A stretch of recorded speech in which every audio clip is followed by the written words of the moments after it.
Hello, I'm Eagle, Eagle Gardens 1 on Instagram, and this is fucking Talking Shit with Eagle, episode 388.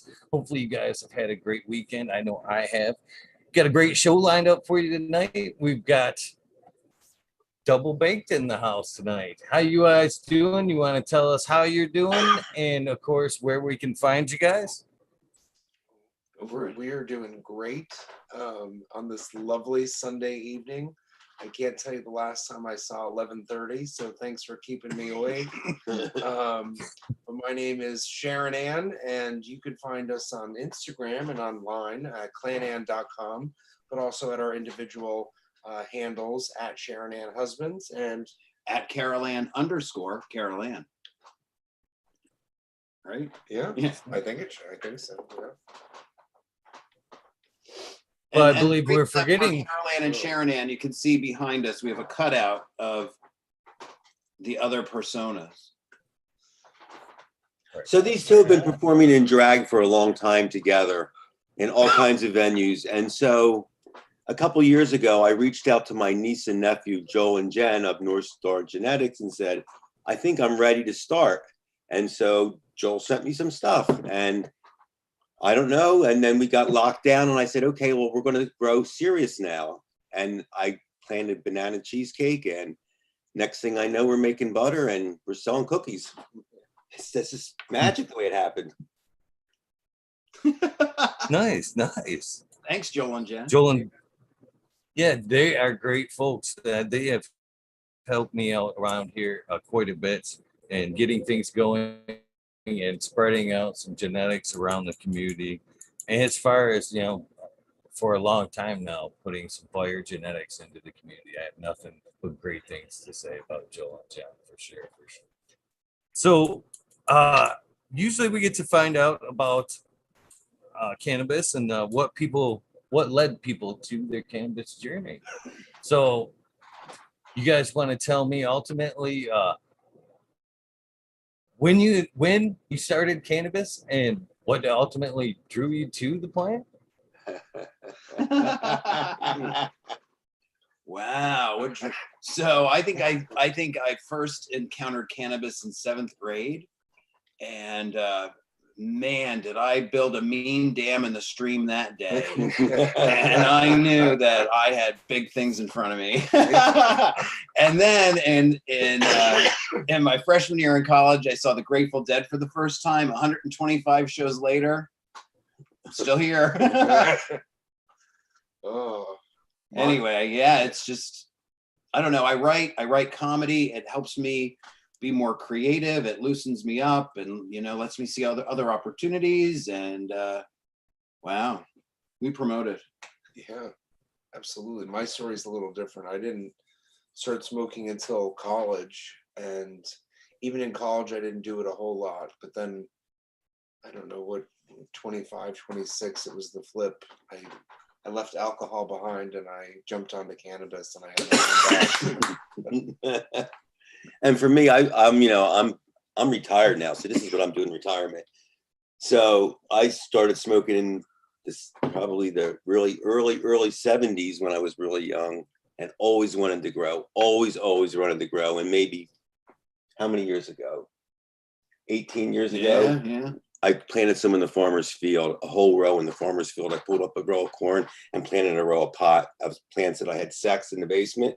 I bought an Ed Rosenthal book, and I was doing it. And actually, I grew a lot of pot that year, but of course, it was all trash. And then we didn't smoke pot for maybe 15 years. No, 8. 8 years? Okay. Well, anyway, we're potheads again. But I really love growing it. And I see your grow tents back there. What do you have back there? Oh, I'm currently right behind me. I have in the front row here, I have a strain that is called Xmas.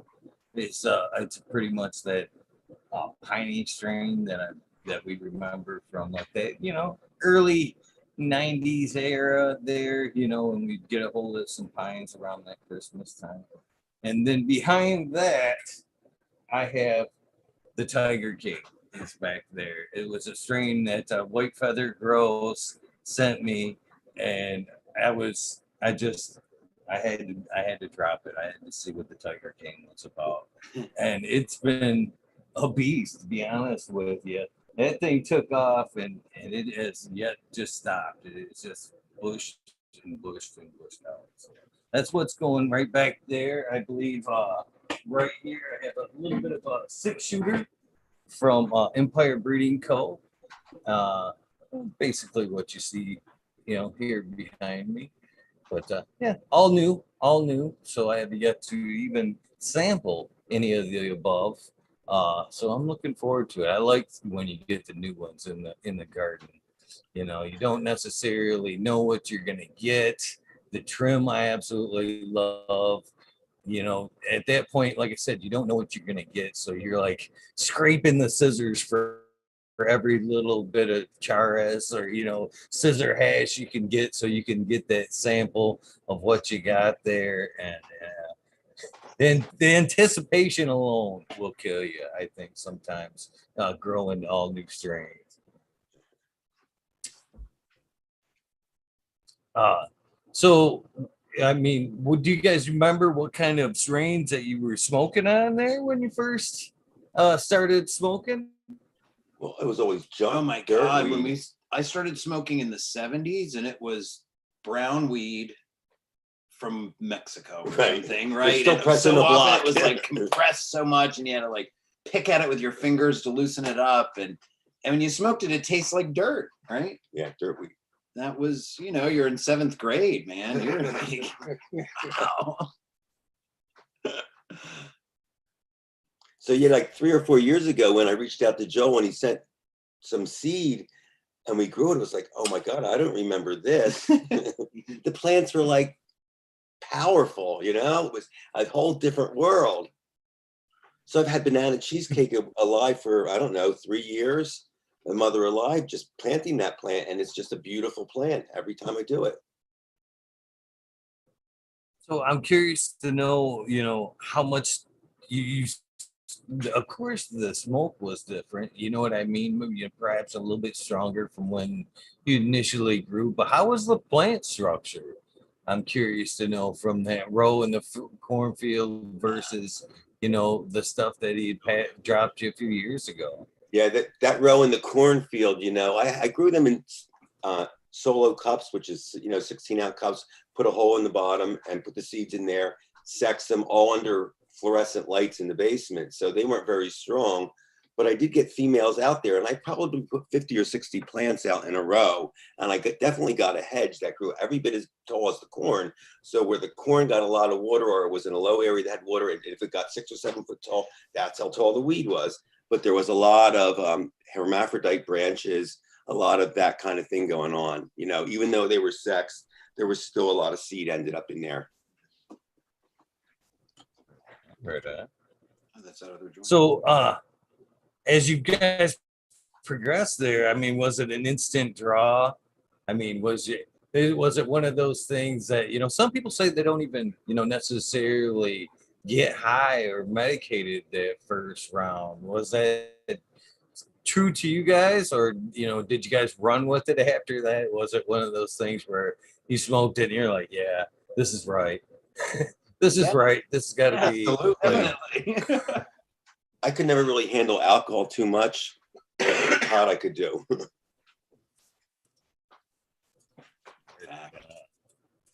It's always been my choice of weapons myself, as far as things to kind of relax with.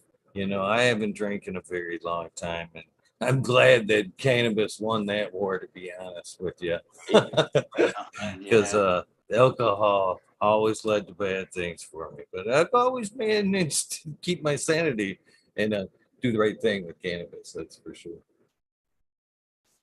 So, what kind of terps do you guys enjoy? What type of cannabis do you guys prefer? Indica, sativas, as far as that goes, and the flavors I'm curious about as well. So I thought that I always would just prefer indica, just stinky, put you in the couch and just forget about it. That's what I was looking for. And then Joel and Jen introduced us to some sativas and some really nice hybrids.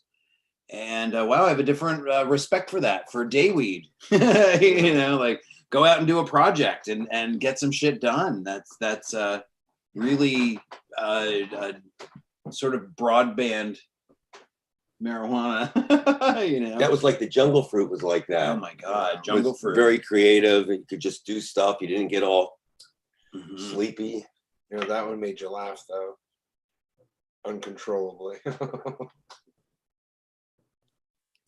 So, as far as flavors, is there any in certain flavors that you guys prefer? Pines, the lemons, the gas, the earthy tones. Well, we just did a Everybody's got feta that really has its. I don't know what did you say? It was dank, It's Jerry. like dank. To me, it tastes like gasoline. Yeah. So I don't know. Yeah, the lemony ones are very nice, right? Like you had some of that earlier Yeah. today, and it's a nice flavor. What ended up happening for probably to a lot of people, it happened to us was, you know, most all the weed that we had grew in the summer is gone. So we're down to one strain, and we've been smoking the same strain for a while now. So now we just, the new stuff that we grew and budded some out and kept some for mothers, and, you know, regrowing that, taking out a flower and regrowing that to be mothers. Now, so we budded some, so now we're trying some new stuff. So that's really exciting. So we just tried some feta. We tried some Big City Lights. Big City Lights. We tried some. What else? The Zest and Gray Skull. Yeah, we haven't tried Gray Skull yet. So that's kind of exciting. You know, you grow it. You know how long it takes to grow it, and then you wait and you wait and you wait for that flavor to get to taste that first taste of it. Oh, I ran that Zest. That was a nice strain right there. That was a nice strain. Fruity, Yeah. very nice color and flower there. Very enjoyable. Very enjoyable. So, so when you guys think about your use today, do you think that would you say it's recreational use, or would you say it's medical use? And if you kind of agree it's on the medical side of things, I'm kind of curious what changed it, in your opinion? You know what I mean? What was that aha kind of moment where you were like, you know, this isn't just a get high type thing, that, you know, it does have a little medical value. Yeah, so I have a real world story that handles that. So it was always recreational for me, and I'm gearing up for a knee replacement in 8 days. And what I have found is some strains of weed help this pain, like nothing that the doctor could prescribe, like nothing over the counter. It settles it down. But really, like we've been working on tinctures and the medicinal qualities there for pain killing. And wow, like, you know, you can talk to people about that would never ever smoke a joint. They're like, you got to tell me more about that, because, you know, it's not taking medications that drug companies are putting together. You know, you're just using nature. We were discussing that just last night, to be honest with you, how underrated salves and creams were as far as the medical benefits with cannabis go. And they have a whole lot of tinctures, creams, I even edibles. You know, for me, you know, edibles they can be a nice curve depending on how you want to ride them, I guess. It's for me, if I go too heavy and get that, you know, I can get pretty messed up on edibles. And I kind of enjoy that, to be honest with you. But it's only one day. I can only find that comfort in like that first day. And then the second day is like that kind of couch hangover, but you know, I still enjoy a few good edibles, and I'm feeling I think that's almost like a healing phase at that point. Day 3, same amount of edibles. Man, the joints are all loose. I'm fucking ready to get some work done. It's like, you know, somebody's went through and oiled up all the joints and fucking. So man, edibles, if I can actually keep them in the house, are man a great way to to keep the pain at bay. That's for sure. For sure. So what made you guys venture into, was it just recently, just with the tinctures and stuff like that? I mean, when did you get curious on, actually, making edibles and tinctures and stuff like that? So So we were doing the butter and we were making cookies. We've been making butter and making all different kind of cookies with the butter. And I don't know. I think we were just doing some research about it. We're like, let's give this a shot. Like, oh my God, when we read about it, we're like, it doesn't take a brilliant person to make it. Like we can throw these tinctures together. Did it with a couple different varieties, noticed different effects from each one. It was really cool. Really, it just started as experiment. And then I'm like, holy crap, my knee pain is gone, man. Has there been any one strain? That's what I was kind of gearing to when I was asking which guys you prefer, because I'm sure as you progress with the butter and making cookies and edibles and stuff, you're gonna wind it down or have to split it up into like an indica, sativa, or maybe a fine mix. Nail down a couple strains you really enjoy working with, and maybe even mix the 2 or 3 strains into a special mix. You know what I mean? That you guys have made your own. Right now, we've been very successful with banana cheesecake, and it seems to be a plant that grows really well for us. It's easy to clean, which is huge, of course. Super easy to trim. And this thing came up. I saw it on Facebook that the cannabis festival was going to be in our area. So I said, what can we do here? So those two are drag queens. They've been performing together for a while. So Jerry said, well, let's sell recipe cards on how we make our cannabis cookies. So we made these cards up with the recipes on them. And to the card, we stapled a sample cookie, which was the cookie was for free, but we charged $5 for the card. So we sold like 1,400 cookies in 2 days. It was like, we sold 1,400 cards in 2 days. So it's a no-brainer. Yeah. Thank you, Jerry. It's a no-brainer. Plus, it was so much fun. We were so high. We just had edibles all day long. We shared a booth with a seed guy. We just carried on and sold cookies all day and got everybody so fucked up. We sold cards. That's why people so fucked up. It was so much fun. I haven't had that much fun in a long time. I love cannabis events, man, like that. To be honest with you, I times at one point had a cup here in Michigan, and they have it at the Clio Speedway, and so they had like the vendors all around, and then for some reason they thought this year we're gonna have an edible village in the center, and that was one of the best cups, by the way. So you go into the edible village, and there was vendors standing there, just trays. It almost seemed like a psychedelic Willy Wonka. Yeah, come on, yeah. And you're just kind of wandering through, just taking everything, of course, and freebies. Like, they're edible. Why not? And man, I remember wandering around in that edible village there for about an hour and a half. And then we decided on, we really liked certain things.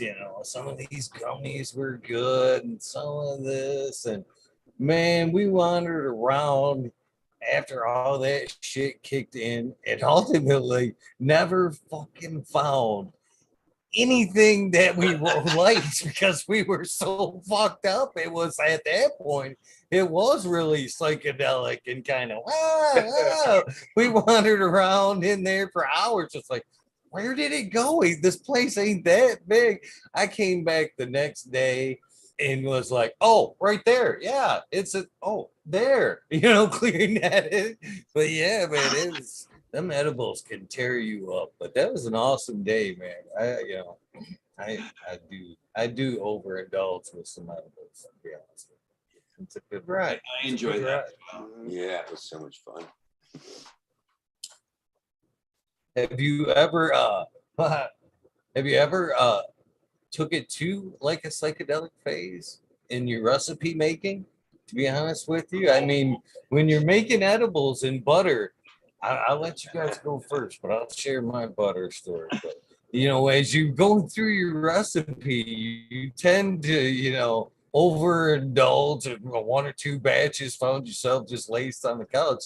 How many times have you guys ever made it to like, you know, where it's psychedelic and you almost like seen shit? You know, it was almost like a good mushroom ride almost. The first time we ever made edibles had to have been like, I don't know, 1999, 2000, somewhere around there. And we didn't know what the fuck we were doing. So we had a bunch of excess weed. So we just crushed up about a quarter pound of weed and put it into a tray of brownies and baked it just like that. And then we each ate a big brownie. And let me tell you, I saw Jesus that night a couple times and laid with my phone on my chest thinking, if I lose consciousness, I hope the last thing I do is hit 911 because what the fuck is happening here? I think you melted just down the steps that night. It was out. Oh my God. I thought I was going to throw up. I wasn't going to make it to the bathroom, which was the next room over. I didn't think I could make it there. And I was going to throw up. I was so fucked up. So anyway, It tasted like hay. We didn't know we were doing, we've been making butter. We had no way of knowing how strong our butter is. We don't test it where we're at, you know. We haven't just started doing this within the past year. So we didn't know what we're doing. But apparently our cookies were a lot stronger than we thought they were. Yeah, so we actually gave one to a friend of mine who went to, you know, hang out with this lady. You know, they went to have some fun time, I guess. Well, I gave them the cookie and said, listen, you know, don't eat more than half if you're not, you know, a casual smoker. Well, she ate 3/4 of the thing of the whole thing and ended up going to the emergency room that night because she couldn't handle it. Was freaking out, hyperventilating and the whole nine. And it was, you know, we laugh about it now, that's for sure. But Does she? yeah, that's a great question. So we label the ginger snaps now as the ER cookies as code. Would you like an ER journey? Here you are. It's funny. Are they actually still called ER cookies? The bin that he keeps them in is labeled ER trip? ER visit. ER visit. So we keep showing people, are you sure? Are you sure? They were sure. Yeah. Man, I did take it to a psychedelic kind of experience one time with the edibles there. Very naive. With one of my, I just bought me a magical butter machine. I believe it was like my second go in at it. And I just, stupidity. Keep in mind now, when I tell this story, because it's all home use. You know what I mean? It's all strictly home use. And I like potent butter anyway. You know, every batch I had made prior had always been super strong. You know, I've always been trying to get the experience that it led up to. And so I make a nice batch of butter. I'm using 10 grams per stick of butter, which is super strong. Nice bud too. And then I put it in the machine. I let it do its thing. And I'm straining it out through the cheesecloth. And I don't even think about, you know, butter being almost like a lotion or oil or whatever. And I let it strain, and then all of a sudden I'm like, oh, there's still a lot in there. You know what I mean? There's no way so I just grabbed that cheesecloth and I just start squeezing the shit out of it and just squeezing it. And then I'm not even thinking about how strong the butter is or the fact that it could be soaking into my skin. And again, it's just I'm squeezing the hell out of it. It's rolling down the back of my hands, down my arms. I'm going at it a few minutes now. I'm like, I'm not giving up. I'm just giving her all I got. And then, I clean up, and then, I've got my butter aside, and I decide I'm going to make some cookies. I don't dilute the butter at all, and it's really strong. Make me a nice batch of cookies. So that gives me about 45 minutes, and it starts, I feel it a little bit. I don't, I've already been smoking all day. You know what I mean? So I don't necessarily associate a nice buzz coming on. And I make some cookies, and I throw in some mint chips in there. And the mint chips add totally hide that cannabis taste, and they made them taste like Thin Mint cookies.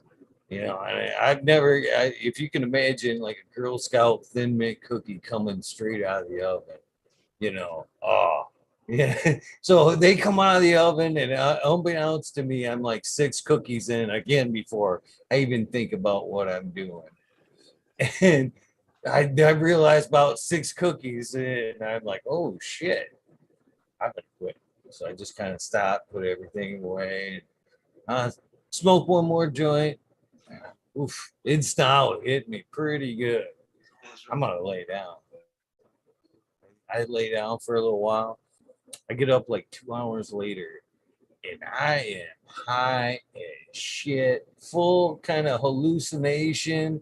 I get up in that like so surreal feeling. I feel like I'm not even awake. My head feels like it's like 10 feet above my body. I'm like, oh shit, I ain't never been this high on weed.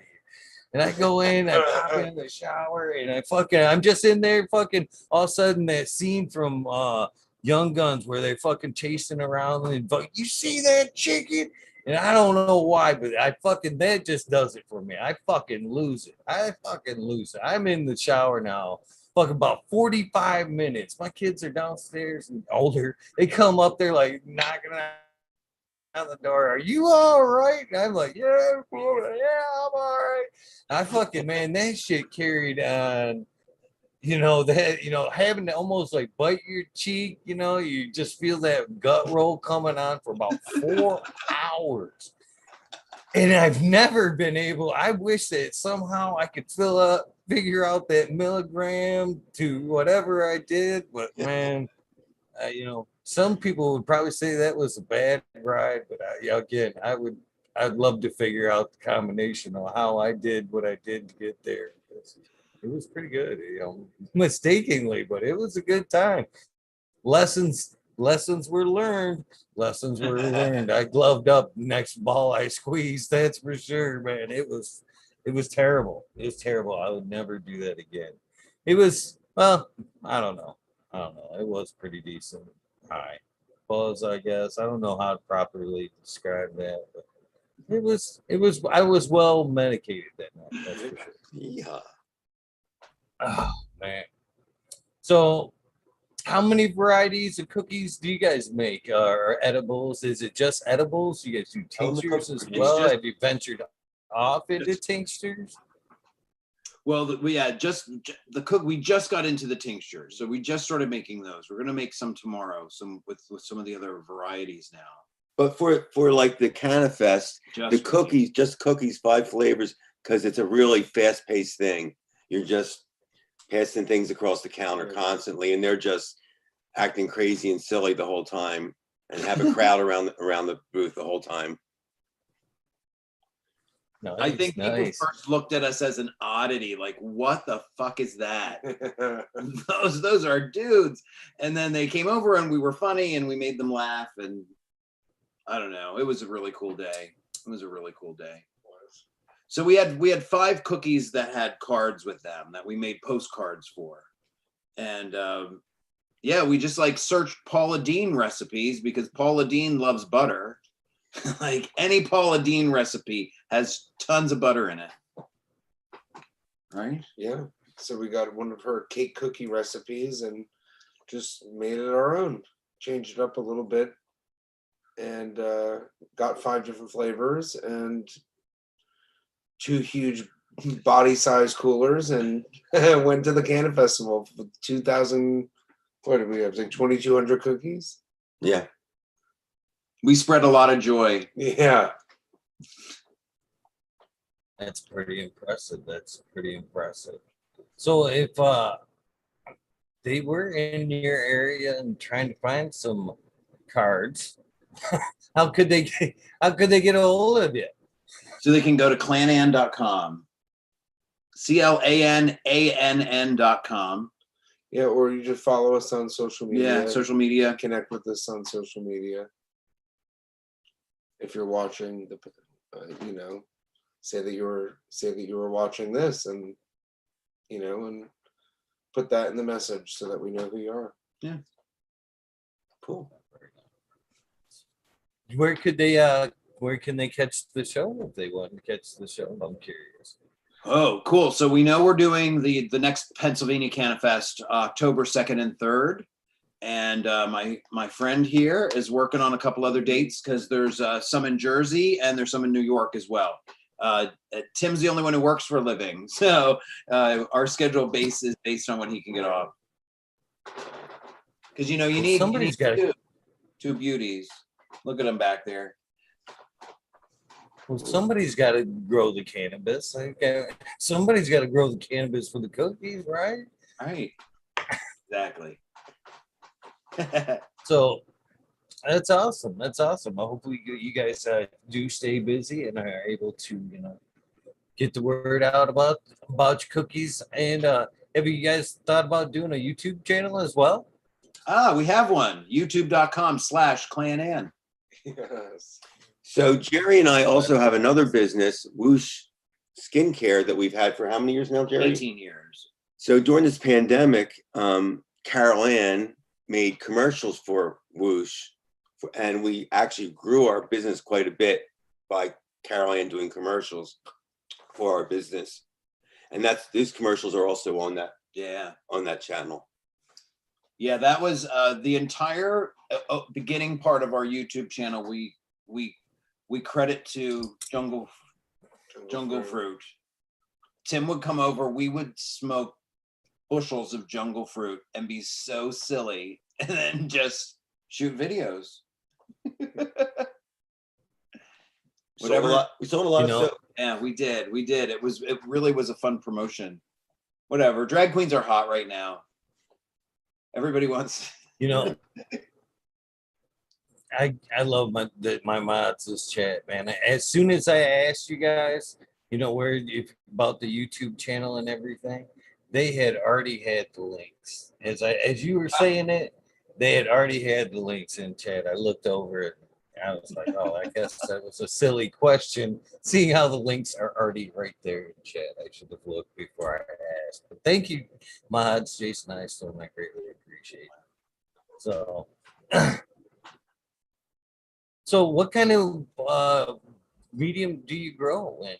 And can I ask that? You guys organic growers? Outside, just outside organic. No, not outside. I use fertilizer, not necessarily organic fertilizer. Outside, I grow in the house as well. And this year I've learned I delved into hydroponics. Hooked up with a hydroponic guy in our area, and I've been doing deep water right now. I have a lot of things in deep water. I also have a ebb and flow table that's full right now. I have some wedding cake on there and a lot of banana cheesecake on there. And we have a separate room for flowering. So we're trying to do it.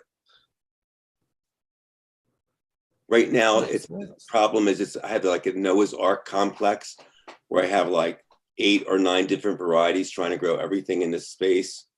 And it's just too much. So, learning lessons the hard way. Lessons learned nonetheless. Oh yeah. We learned that we have a lot to learn. But that there's definitely so many people willing to help and it's been great. First and foremost, Joel and Jen have been huge helps for us. What are you guys smoking on now? If you don't mind me asking. What is it, Jerry? I think that's banana cheesecake. Banana cheesecake, yeah.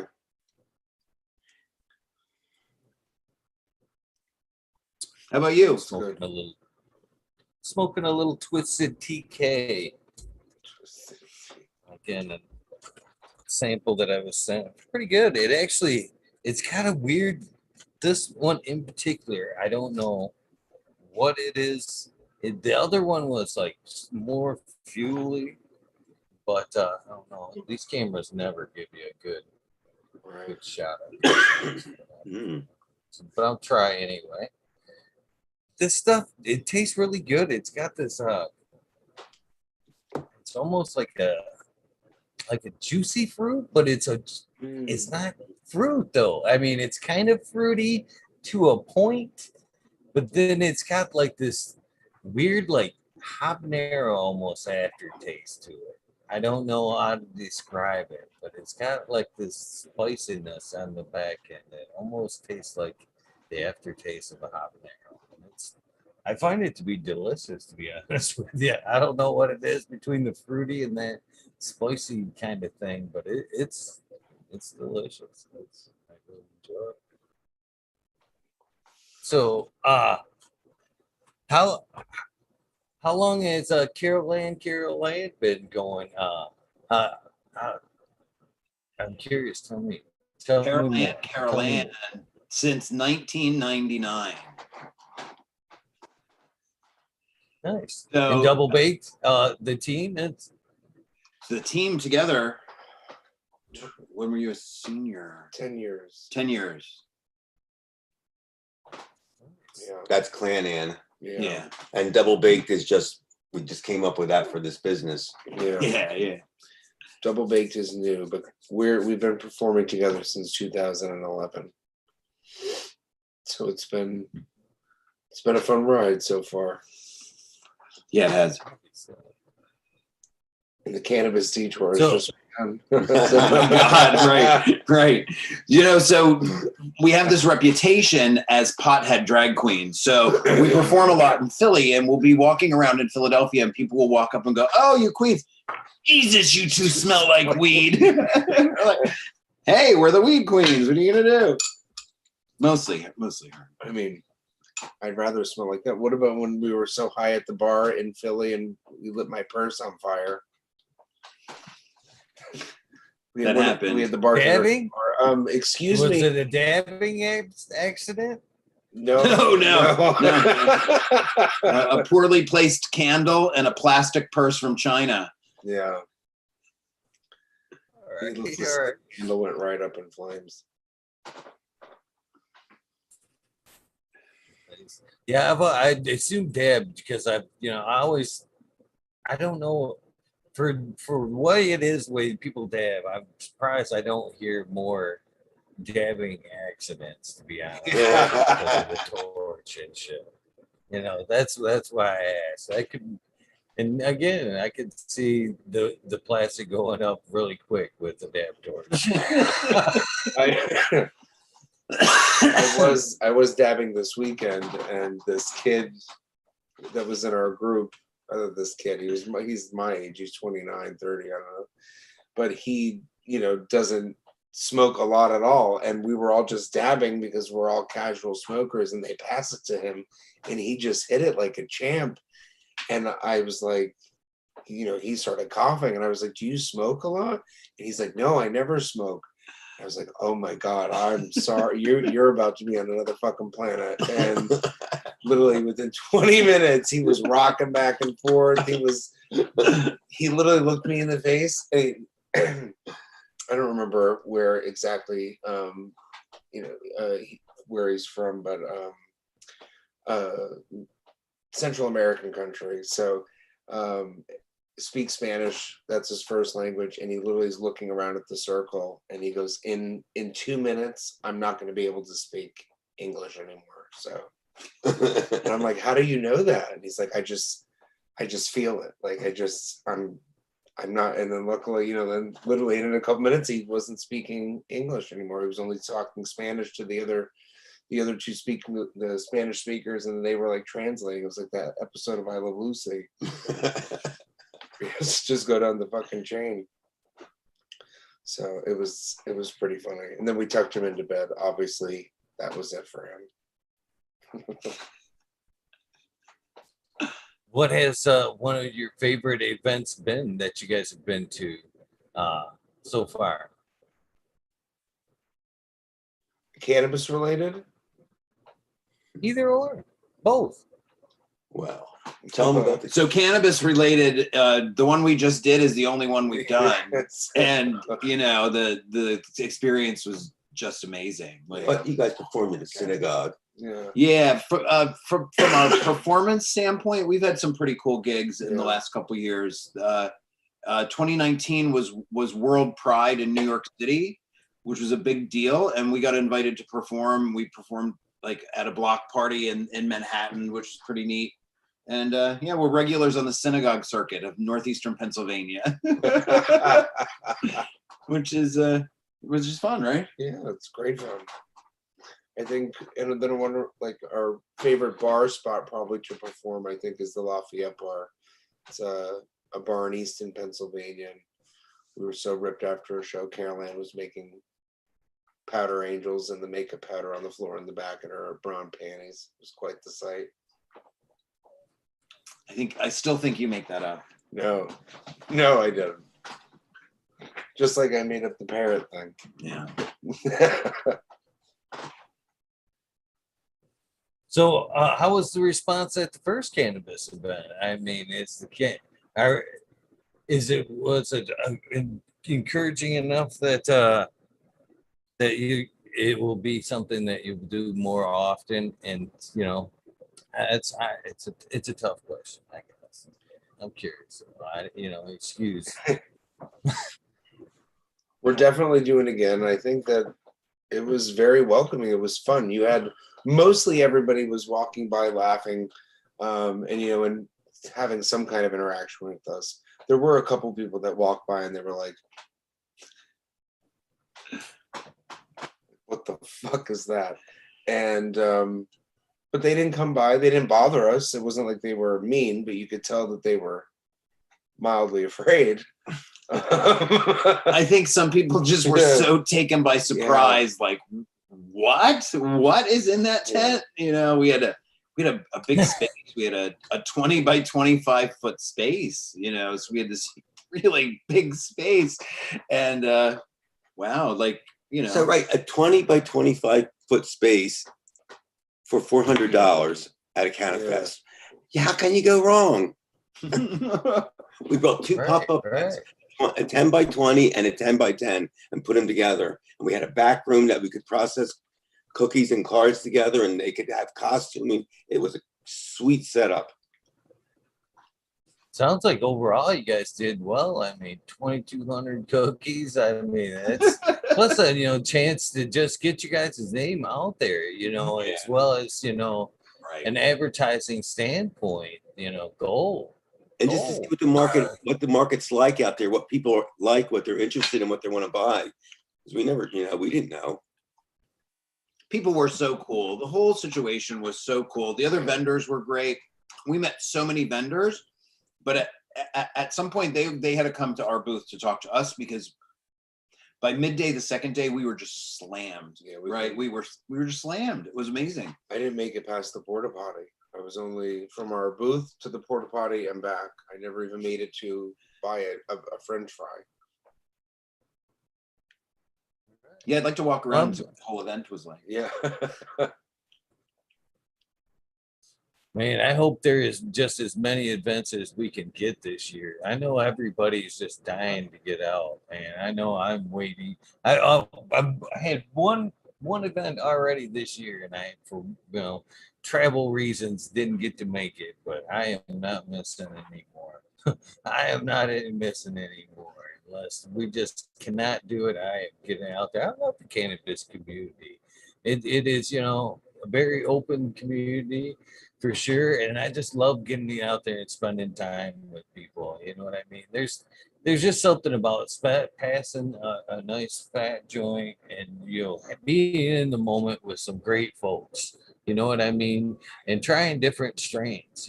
As a grower, I don't go to the dispensary much. The only time I'm out trying other different kinds of cannabis is when I'm meeting friends. Or large events like that. And that's nice to be hanging out with meeting new people and just what in the hell is this I'm smoking? You know what I mean? That's the best part of the day. If you ever have that moment, you're like, what in the hell is this? And do you have any seeds or whatever? Can I hook up and get a cut of this? Because this shit is good. You know, that's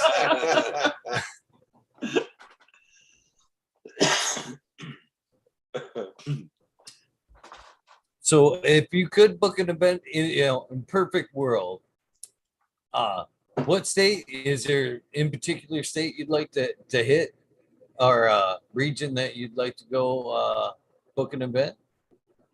Yeah, we're close to New York. New York's really cool. Upstate New York is beautiful, right? I'll go anywhere. Anywhere. I don't know. The East Coast has a lot of spots. You know, a lot depends as well. Where is it legal? Where is it more legal or less legal? You know, where is there? So Jersey, New York are recreational now. Pennsylvania is not yet. So who knows? Agreed. I haven't been out of Michigan, very limited, and I'm hoping to get out myself to like Northern California this year. Possibly Colorado. Never been out that way. I think that'd be pretty cool to see what the cannabis scene was like out that way myself. But man, I don't know, man. It's hard to say doing this thing this last year. I've talked to so many folks. You know, we tend to live in a bubble, basically. You know, and you don't realize the internet makes things a lot smaller. You know what I mean? You know, and this last year, man, I've met some cool people all around the world. You know, as far as realizing, you know, how huge and small the cannabis scene is, man. There you go. So basically, if you would have asked me a couple years ago, my them would probably been my answers right there. California, Colorado, of course. You know, top weed places so far. But man, nowadays, man, after talking to people in Canada, I talked to a gentleman from South Africa the other day, Jamaica. Man, it's hard to really nail down, you know, where I'd like to go these days, man. Spannabis would be a cool event. I've never even considered going to Spannabis, but nowadays, I'm like, hell yeah, that's, I might have to put that on the bucket list. That'd be a fun one as well. So, do you think you could ever see you guys as like booking yourself at like Spannabis? That'd be a fun one. I mean, you guys dream big. Yeah, right on, right on. Right. Absolutely. I'll go anywhere that there's A party, yeah, a dollar. a crowd, a dollar, and a joint. That's a fact too. Yeah. You have that written down. Yeah, you know. So, do you have a favorite edible other than cookies? I mean, I understand cookies is the business currently, but Jerry makes this necessarily... treat. It's called Ooey Gooey. That is a favorite. It's Yeah. another Paula Deen recipe, but it's so big, has so much butter in it that we just make it for ourselves. Yeah, it's wicked, right? It's like 130 milligrams. Yeah, 127 milligrams a portion. But it's so good. Has cream cheese in it. Yes, he did. Yes, he did. So yeah, I'd like to learn more ways to do edibles. So, you know, I've only worked with butter, but with our other business, we work with coconut oil. So I know coconut oil infuses very well too. And then that gives you more opportunities that you wouldn't use butter in. Right. We had so many people who were asking for like vegan treats and gluten-free treats, and ours were neither. They're like full of gluten and full of dairy. Full of dairy. So, you know, it'll be a fun time to experiment and see what else we can make and make well. It's not really just if you can make it, but you know, you got to make it well so that it hits everything. You know, our cookies have no can of flavor. Right, we have a lemon cookie with no can of flavor. Yeah, people were surprised that a lemon cookie could be not can of flavor. And some people say they like the flavor. I'm okay without it being there. Yeah. Yeah, that's one of the things I was kind of alluding to earlier when I asked about the YouTube channel.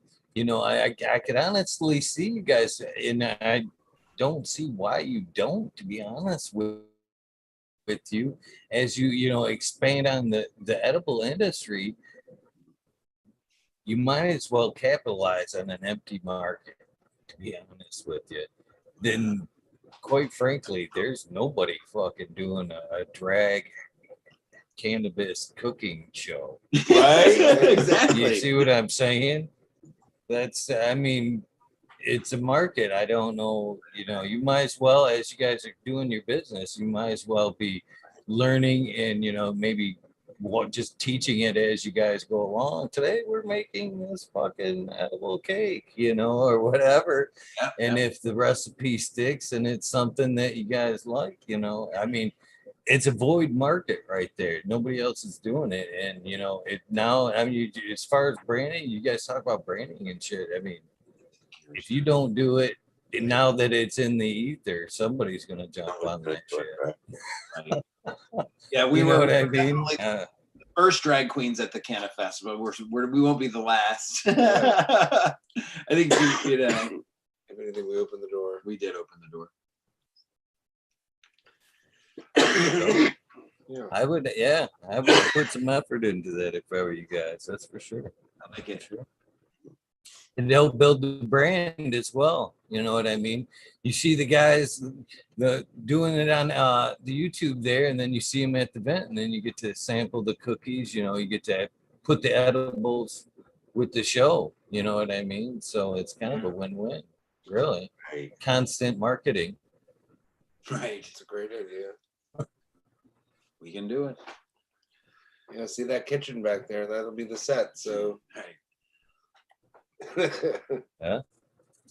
You got to start somewhere. You got to start the dream somewhere. It's That's only right. up from here, right? That's the way I see it. I've had many a tough days doing this, man. A lot of canceled guests. You just got to tuck and roll and keep doing it. That's what built this show. And I've had a lot of fails, and I just show up every night and do what I do, and it's all worked out, man. 388 episodes as far as tonight in a row. Well, I've had a couple days off here in a row, but this is all within a year, shortly after a year. I started this adventure in March 25th of last year, so this is 388 episodes Wow. since that point. Since that point. That's pretty cool. 388. So, do you see yourselves bringing in any new strains in the garden? Yes. Yes. Is there anything on the drop Well, list? we have Trainwreck, Alien, Gorilla Glue. What else do we have? Amnesia Kush. All the ones Yeah. Joel sent. Big City Lights. Yeah, I don't know we don't know what's going to stick. It depends on what clones easily goes outside. I'm kind of new at this, so I know that the cheesecake worked really well, so we'll be putting a lot of that out for sure. But we'll see. So this year, something happened this year for us where we're able to get seed through the mail. So I can buy feminized seed through the mail, or I can go to my local hydroponic store and get feminized seed.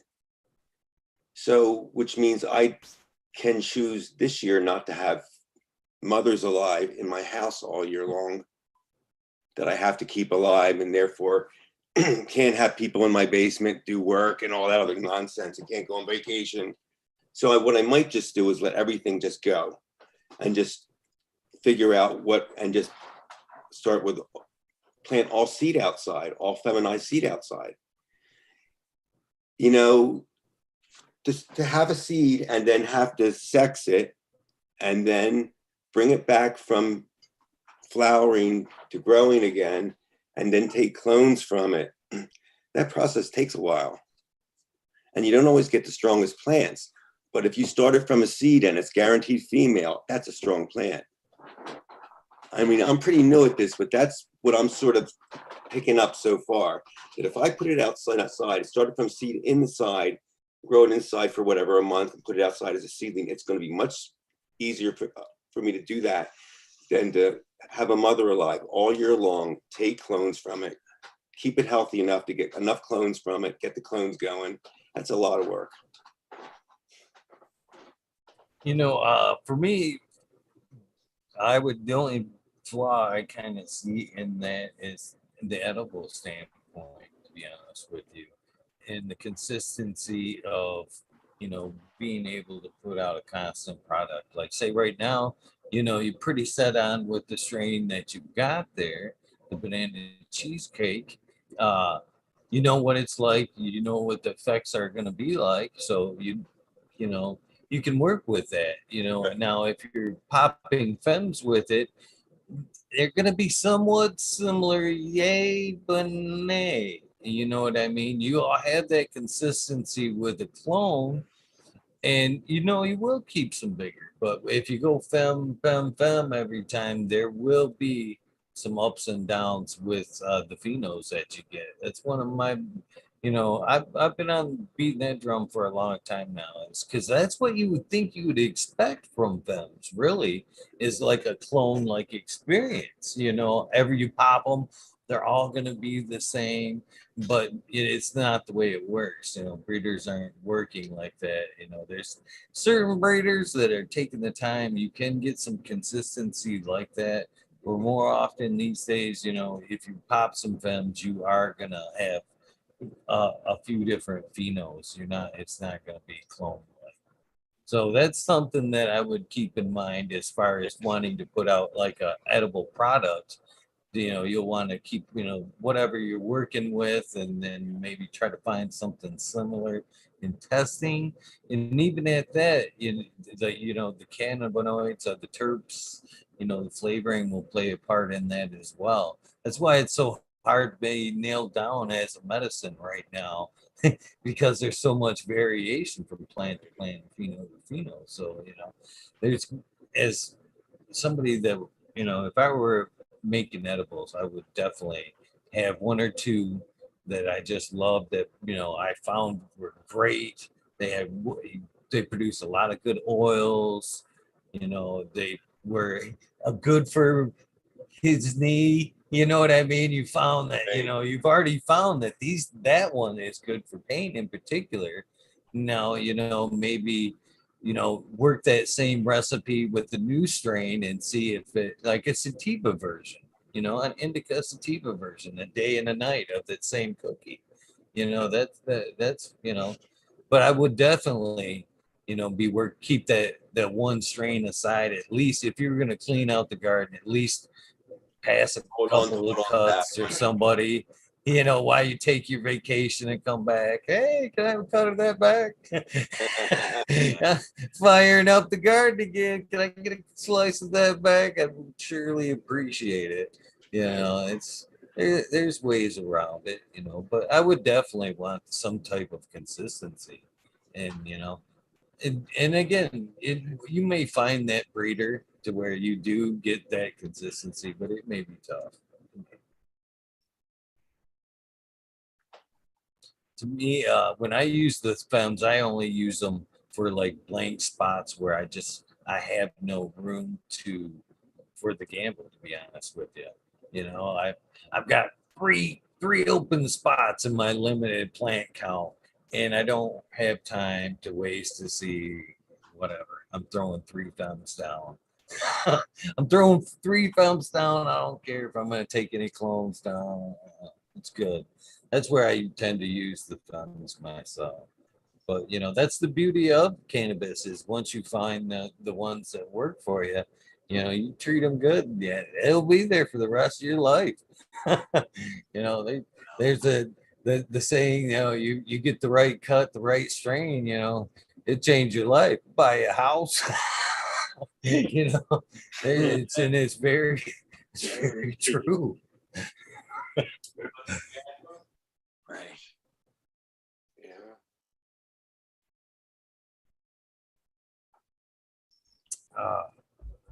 So let me see here. Where so I gotta ask you, that point where it turned from rec to medical, but I mean, as this is why I've asked too, and maybe I know the main cultivar grower is not with us, but for as far there he is, as far Hey. as for me, the recreational and medical thing kind of really changed. At one point I kind of felt that cannabis as a medicine, but for me, once I actually started growing the plant, cultivating it, that's when I actually noticed the medical side of it. To be honest with you. That's where the plant actually took on a whole new meaning for me. It wasn't something I just purchased at a store, but it was Mhm. a greater journey, to be honest with you. So that's when I ask that question, that's tend to be that turning point. Some people will realize it early on as far as the way it makes them feel, but it tends to be that point a lot of times. The growing aspect of it. It's when I you love realize, growing wow, it. this We is just truly grew medical. it and we processed it to butter, and then it was farm to table, completely farm to table. We just did it. It was like such an experience. It felt like this is the way it's supposed to be. Should have been doing this for so long. We could have been doing this for years. And that's and it's Yeah. yeah, it's a great feeling. I encourage everybody to be throwing some seeds in the ground. It is, there's no reason to be even paying for it anymore. It's overgrow, you know what I mean? And it is a great experience cultivating the plant. Yes. So do you prefer indoors or outdoors? Let me ask you that. Would you, in a perfect world, prefer to be growing indoors or out? I would grow outdoors, and in the winter I would grow indoors. Right, right on. You So know, do you grow indoors now? I believe did I yeah, ask that? yeah, it's going now. Yeah. What do you got going there for lights? Do you mind me asking? What's it look like? What is the room like? So what are the we have two big lights, sodium lights. They're 1200 watts each. I have a bunch of small LEDs, maybe 13 or 15 of those. Two rooms, so I have a grow room and a flower room. I have a flood table, bunch of deep water buckets, maybe 10 or 12 of them. Some stuff in cloth buckets. My mother's in cloth buckets. I think one thing that you'll notice, especially if you stay to the edible side of the business, there that the LEDs would be your friend. I've grown some fire strains, and I have the high pressure sodiums back here, Yes. and they do well. And I have the LEDs back around the corner there, and I can run the same strain from one to the other, and that strain under the LEDs every time is more oily, more fatter trichomes, more dense Wow. buds.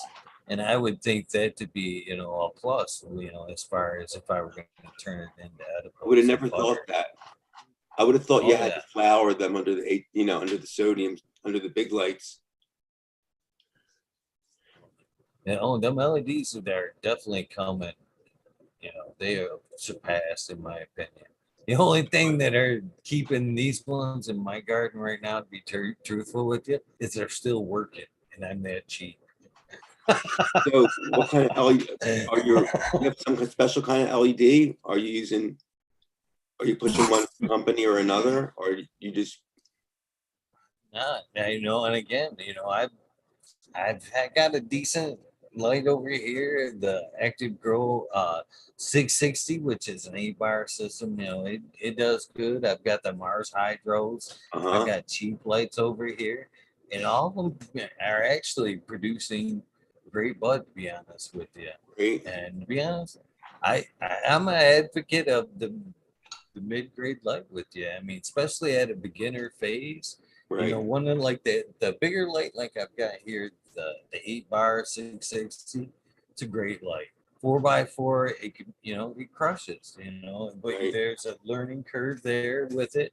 But for the same amount of money that you'll put out there for the 4x4 or 5x5 tops, you can go out and buy like three of the mid-grade lights.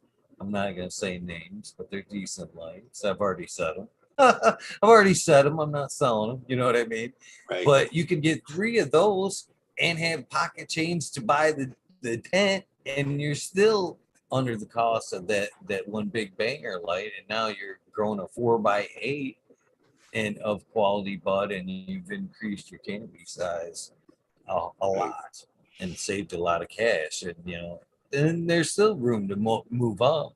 You could always, as take them lights out and put in a more expensive light and use them for veg or whatever as your cannabis journey grows there. But man, Sure. yeah, there's them mid-grade lights. They're not like they were 10 years ago, Right. where they were cheap and they were advertised wrong and all that good shit, man. Most of them now are the same diodes that they're putting in the more expensive light. It's just the more expensive light has more advertising, more this, that, a little bit better driver. I'm sure there are their pluses and minuses. But if budget is a factor, there's no harm, no foul in the mid grades right now, for sure. I think it could beat every bit as well as these big lights back here, for sure.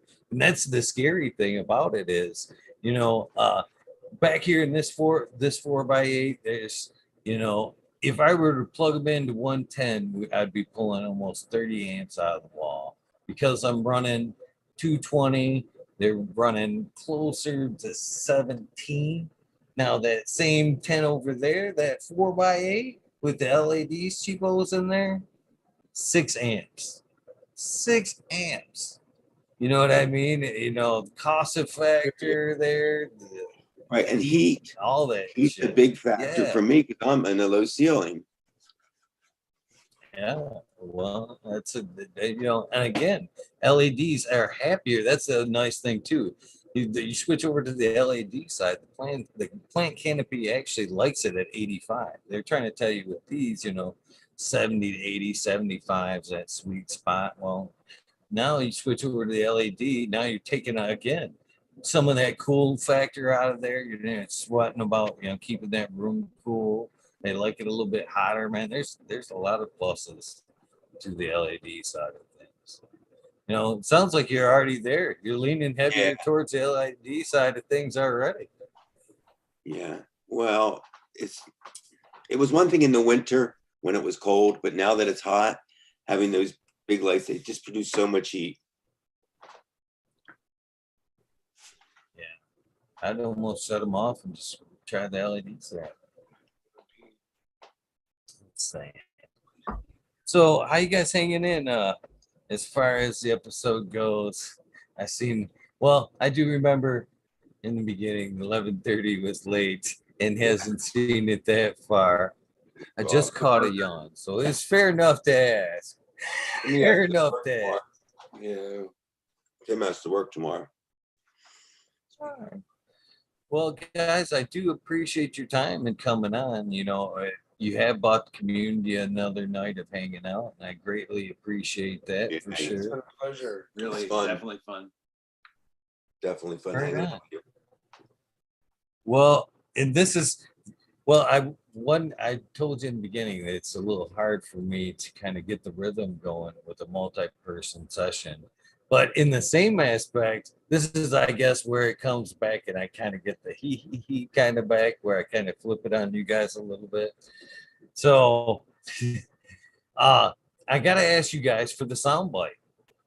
And so basically the soundbite is the commercial for you guys' episode. So basically, I don't know how you guys want to do it, if you guys want to put it all in the one as double baked. But so basically, if I were to do it, and my side of things, the sound bite would sound something like this. It'd say, hey, I'm Eagle Gardens, and I'm on fucking Talking Shit with Eagle, episode 388. You can put on, join us, check out our Instagram. You can put out whatever you want on top of it, in front of it, as long as you guys got the body of it, which is we're on fucking Talking Shit with Eagle, episode 388.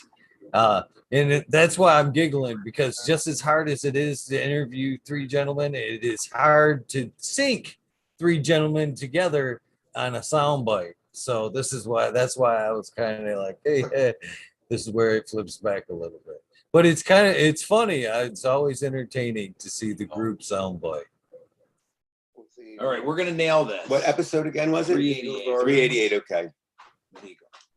Let me put it up here. No, just with Eagle.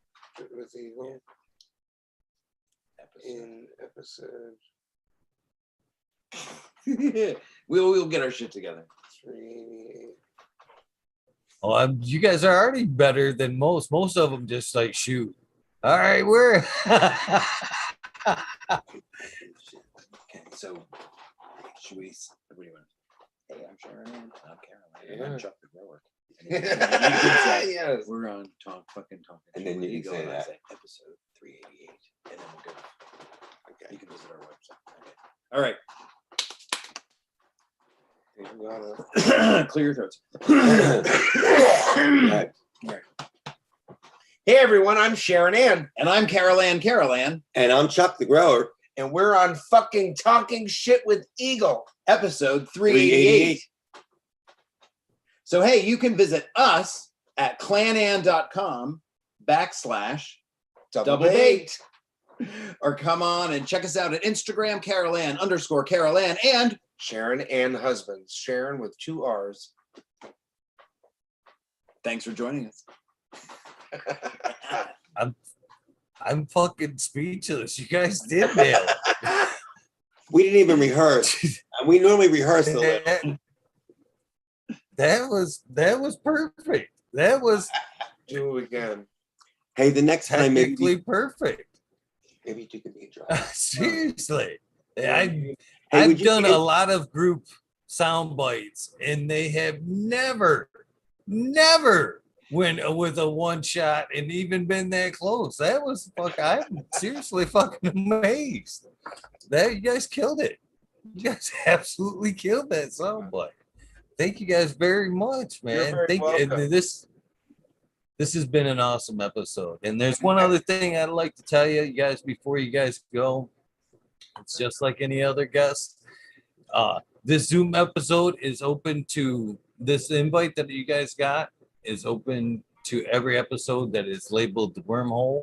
Anytime you guys would like to jump into the wormhole and hang out, talk cannabis, and well, it goes in all different directions. Some nights we're talking growing, some nights we're talking psychedelics, some nights we're talking psychedelics on psychedelics, and there's some nights where we kind of just venture off in kind of the conspiracy land. You know, it's wherever it takes us. And so you guys are more than welcome to join in at any time you guys see the wormhole. Come join us. So with that being said, is there anybody you'd like to give out a shout out to? Anybody you'd like to plug one last time? Your YouTube, Yeah, we want to give a your shout out to Instagram. Joel and Jen at North All Star that. Genetics. Gave us our kick. Thanks, guys. Right? That's right.